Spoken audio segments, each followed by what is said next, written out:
single keystroke, like the backspace key, or just a pair of square brackets. Right, just these tiny little grammar marks. Exactly. I mean, we tend to think of history as this grand, sweeping narrative, right? Shaped by armies and treaties and, I don't know, sweeping geopolitical Yeah, the shifts. big stuff. But so often, the global understanding of an event is actually forged in the tiny, quiet margins of a document. Wow, yeah, that's so true. Like a slight edit here, a strategically placed footnote there, and suddenly the entire reality of a situation is just rewritten for the rest of the world. Completely rewritten. So today's deep dive is about what happens when the organizations that we implicitly trust, to draft the first rough notes of history, well, what happens when they start editing the math? Which is a huge problem. It is. And for you listening today, we are pulling from two highly detailed research notes.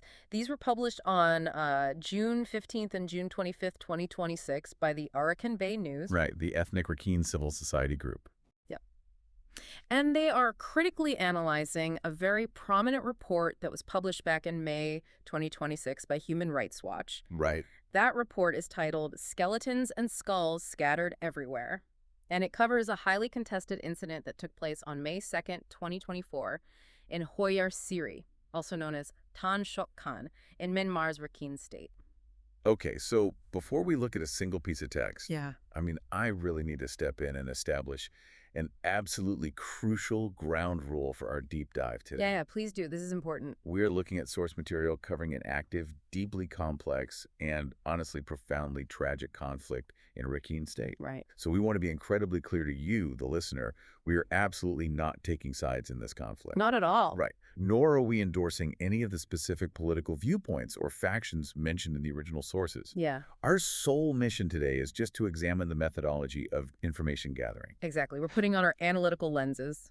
Yes, we are strictly analyzing how text and citations and data are handled, framed, and presented in human rights documentation, specifically as it's laid out in these research notes. Okay, so let's unpack this.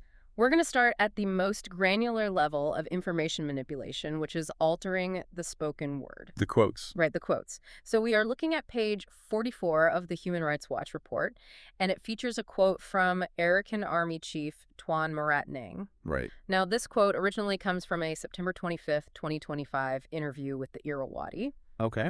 I'm going to read you the original quote first, exactly as it was published by the outlet. So the general said, and I quote, "We have evidence from the commanding officers and officers of every rank, as well as the family members of junta soldiers." Okay, so setting up his sources there. Exactly. Then he continues that they were in a rush to show a pile of bones to match their narrative, so they took a quick picture of the bones without noticing the military helmets and boots hanging on them. This evidence clearly proves the truth. Right, so that is the baseline statement. It is a very specific claim about having corroborating evidence from the opposing side regarding a staged photograph. Yeah, very specific. But now let's look at the Human Rights Watch version of that exact same statement. This is where it gets wild. It really does. In the report, they completely removed that first sentence. The whole thing about having evidence from commanding officers and family members of junta soldiers, gone. It's entirely cut out. Right. And then they restructure the sentence, and they make one very specific, highly consequential addition. The brackets. Yes, the brackets. They insert the phrase, the Rohingya, in square brackets right after the word they. Wow. So the Human Rights Watch version suddenly reads, "We have evidence that they, the Rohingya, were in a rush to show a pile of bones to match their narrative." What's fascinating here, is how these editorial choices fundamentally alter both the meaning and the target of the statement. Because by deleting the opening sentence, the report it removes the general's claim of having exculpatory evidence from the junta soldiers' families. Right, it strips away the whole foundation of his argument. Exactly. It makes his statement sound like some random, unmoored assertion rather than a claim backed by specific cited intelligence. Yeah. But the insertion of the bracketed text, that is the profound methodology failure that's really highlighted in the research notes. Because brackets are supposed to just clarify things. Right. In journalism and research, a bracket is used to clarify a pronoun. It tells the reader, this is what the speaker actually meant. Right. But in the original interview, when the general says they, he's clearly referring to specific individuals. The ones who took the pictures? Yes. The people who returned to the area took those photographs and rushed to publicize them to foreign media to push a narrative about that May 2nd incident. He is criticizing specific accusers. But by inserting the Rohingya in brackets, they change the subject of the sentence entirely. Let me use an analogy to scale this up so you, the listener, can really see the mechanics of what just happened. Go for it. Imagine a police chief is giving a press conference about a bank robbery, right? And he says, "We have footage showing that they fled the scene in a blue van." Okay, so he's talking about the specific bank robbers. Exactly. He's talking about those 3 specific bank robbers. Now imagine a national newspaper prints the quote as, "We have footage showing that they, the civilian population of the neighboring city, fled the scene." Oh, wow. Yeah, that's a massive leap. Right. You've taken a specific allegation about a handful of individuals and artificially inflated it into a collective accusation against an entire population. Which is incredibly dangerous. Yeah, I mean, for an international human rights organization to make that kind of leap inside quotation marks, it just changes the entire physics of the conflict. It does. It transforms a localized critique of evidence handling into a collective ethnic attack. And because this bracketed insertion is placed inside quotation marks, well, the average reader will inevitably assume this collective framing represents the general's actual intended mindset. Because it's in quotes. You assume it's what he meant. Exactly. And when we look at the institutional mechanics of how something like this happens, it is often a byproduct of trying to make a messy, factional conflict fit into a clean, digestible narrative for a global audience. Right, making it simple for people far away to understand. Yeah. And if a researcher or an editor is operating under the macro assumption that one side is broadly attacking another, they might consciously or, even unconsciously tweak the microevidence to align with that broader thesis. So they stop documenting the statement and basically start authoring the narrative. Precisely. Well, so if the text itself is malleable, it really makes me wonder about the data underneath it. I mean, a quote is interpretive and subjective, but math is supposed to be objective. You'd think so, yeah. So did Arakan Bay News find the same narrative-fitting behavior in the hard numbers? Oh, absolutely. Here's where it gets really interesting. Let's look at the math of the massacre. Specifically, the population claims for the village of Hoyyar, Siri. Okay, let's get into the numbers. So on page 20 of their report, Human Rights Watch claims that before the May 2nd attack, the village had a population of nearly 1,200. Okay, 1,200.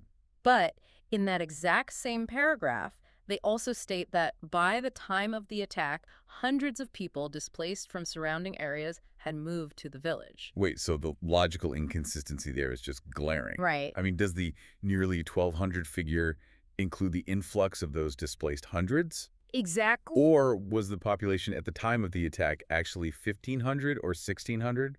A reconciled definitive figure is it's never offered. The numbers are just left floating in the text. And the denominator is crucial here. Like, if you are going to calculate casualty rates, you really need to know how many people were actually in the village. Right. And when you trace the citation for that nearly 1,200 figure, the methodology becomes the central issue. Yeah, let's talk about the footnotes. So Human Rights Watch points to footnote 30. And in this footnote, they claim the estimated population was between 1,200 and 1,500 based on interviews with multiple survivors in refugee camps between August 2025 and April 2026. Okay, so survivor testimony. Right. But to anchor this claim to a public record, they add a citation that simply reads, "See also Irrawaddy newsletter." I mean, I'm looking at that footnote in my notes, and it looks perfectly normal to me. It does look normal. Right. It has the survivor testimony, and it points to a journalistic source. So how did a local civil society group catch something that editors at a major NGO completely missed? Well, they caught it by actually clicking the link and reading the source material. Oh, wow. Yeah. The Arakan Bay News research breaks down what is actually contained in that September 2025 Irrawaddy report. And it does not support the 1,200 to 1,500 figure in any capacity. Wait, really? Not at all? Not at all. In fact, it explicitly contradicts the organization's claim. So the ground report features a video interview with a local resident named Zal Law-Din, and it cites official demographic numbers. It cites a 2023 census conducted by the military junta's Township Immigration and Population Department. Okay, and what did the census say? That census recorded exactly 114 households and 933 people in the village. Wow, 933. That is way lower than 1,200. Right. And on top of that, After the Arakan army took control of the area, they conducted a resettlement registration in May 2025. And what did that one say? That effort recorded just over 700 people. So wait, we have a 2023 official junta census saying 933, and we have a 2025 local registration saying 700. Both are drastically lower than the 1,200 to 1,500 estimate that Human Rights Watch gave. Exactly. And the report completely omits the 2023 census and the 2025 registration data. Just leaves them out entirely. Yep. What they do mention in footnote 30 is a figure of 914 provided by the United League of Arakan, or the ULA, which is the political wing of the Arakan army. Okay, so they did mention a lower number. They did, but the report dismisses this ULA figure by claiming it is based on census data from 2014, 10 years before the massacre. Oh, I see. Yeah, by framing the lower number as an outdated relic from a decade ago, they make it look irrelevant, all while completely hiding the highly relevant 2023 census that actually corroborates that lower number. That is wild. It is. And this brings us to a critical methodological concept we really need to define for this deep dive, and it's called footnote baiting. Footnote baiting. Okay, explain that. So it's the practice of placing a citation in a text like, "See also Irrawaddy," in a way that falsely suggests the cited source supports the author's claim, when in fact the source fundamentally undermines it. Wow, because they assume no one will click it. Exactly. It leverages the reader's inherent trust in academic formatting. The reader sees the little blue hyperlink or, the superscript number, assumes the institution has done its due diligence, and just keeps reading. Right. It creates a veneer of academic rigor while actively obscuring the underlying truth. It is a profound sleight of hand. And it completely changes the scale of the event. Absolutely. I mean, if the actual population is 933 and an organization claims hundreds of people died, you are looking at an astonishingly high casualty rate that requires a fundamentally different scale of violence than if the population was 1,500. It changes the entire narrative. Yeah. And if the baseline population is built on selectively curated footnotes, it forces us to look at the numerator, like who is providing the casualty counts. Well, that's a huge issue because the verification of identities in a conflict zone is notoriously difficult. But the discrepancies highlighted in the source material are just vast. Yeah, let me walk through the varying death toll claims so you, the listener, can understand the absolute chaos of this information ecosystem. It really is all over the map. It is. So the Iraqi and local civil society organizations claim around 100 people died, and crucially, they state these were junta soldiers, conscripts, or militants. Right, combatants. Combatants, yeah. But then Human Rights Watch claims 170 named civilians died, plus hundreds more. Huge jump. Huge. Then you have Fortify Rights, another international NGO claiming scores to hundreds.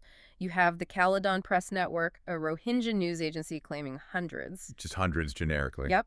And then you have the ARNC, the Arakan Rohingya National Council, which is a political organization and a prominent activist named Rone Sanwin claiming over 600 civilian deaths. Wow. I mean, we are looking at a variance of hundreds of lives and a fundamental, irreconcilable disagreement over whether the deceased were active combatants or innocent civilians. Right.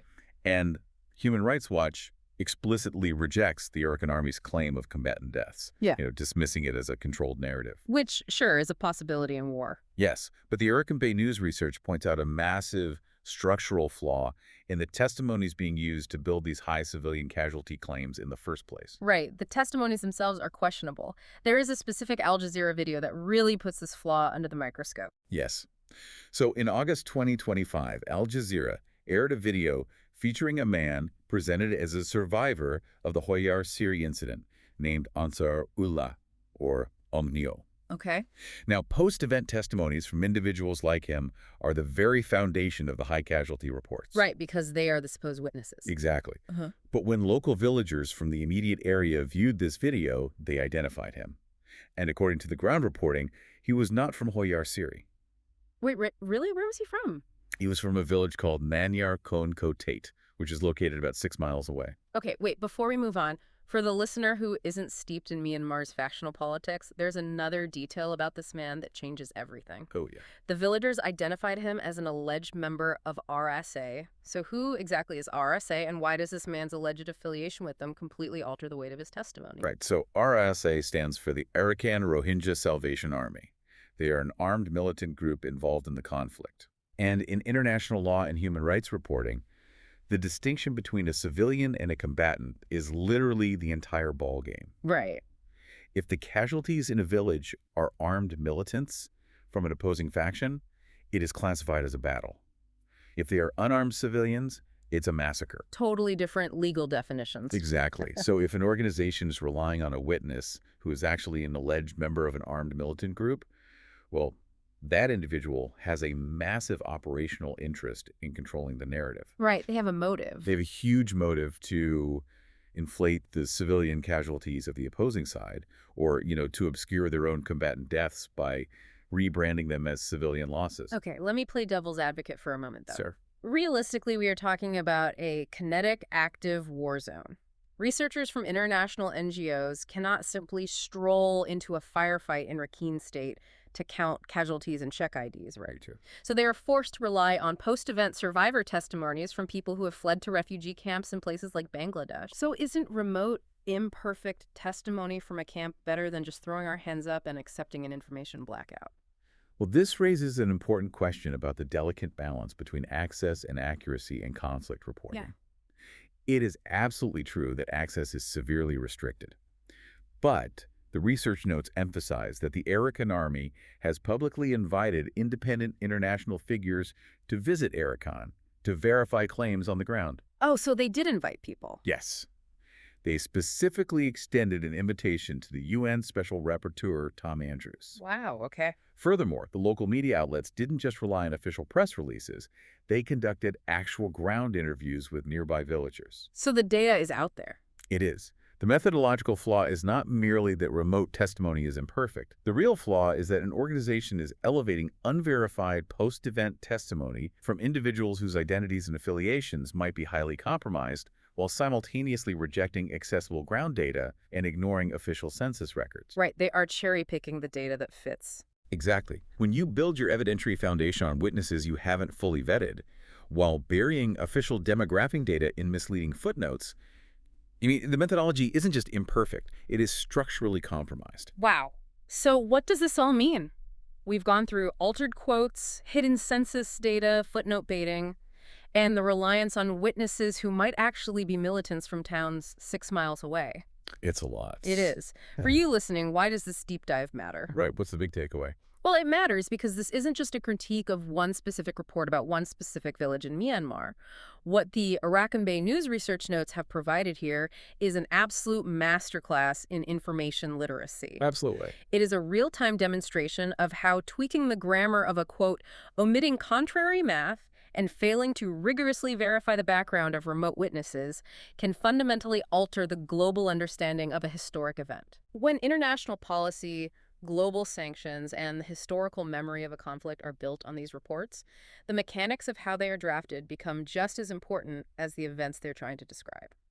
And if we connect this to the bigger picture, it forces us to look ahead at how these methodological flaws will actually compound in the future, particularly with the rise of artificial intelligence. Oh, man, yeah. AI changes everything. It really does. Large language models and automated news aggregators, they scrape the internet to build their understanding of historical facts. Right. And they ingest PDFs from prominent international NGOs because those domains are considered high authority sources. And an AI model doesn't click the footnote to see if the hyperlink actually matches the claim. No, it does. It just ingests the summary. Precisely. The AI ingests the bracketed quote, it ingests the inflated population number, it ingests the footnote-baited data, and once it does, those selectively edited narratives become permanently hard-coded into our digital history. The flawed methodology is washed into absolute, unassailable truth for future generations who are querying those systems. It is a chilling thought. I mean, we rely on these institutions to pierce through the fog of war, but when the methodology fails, they risk just pumping more smoke into the air. Beautifully said. Thank you so much for joining us on this incredibly complex, vital journey today. Remember, the narrative presented in the headline is rarely the whole story. Never. So the next time you are reading a definitive report on a major global event, think about the backspace key, think about the brackets. And whatever you do, always, always check the footnotes. We will see you on the...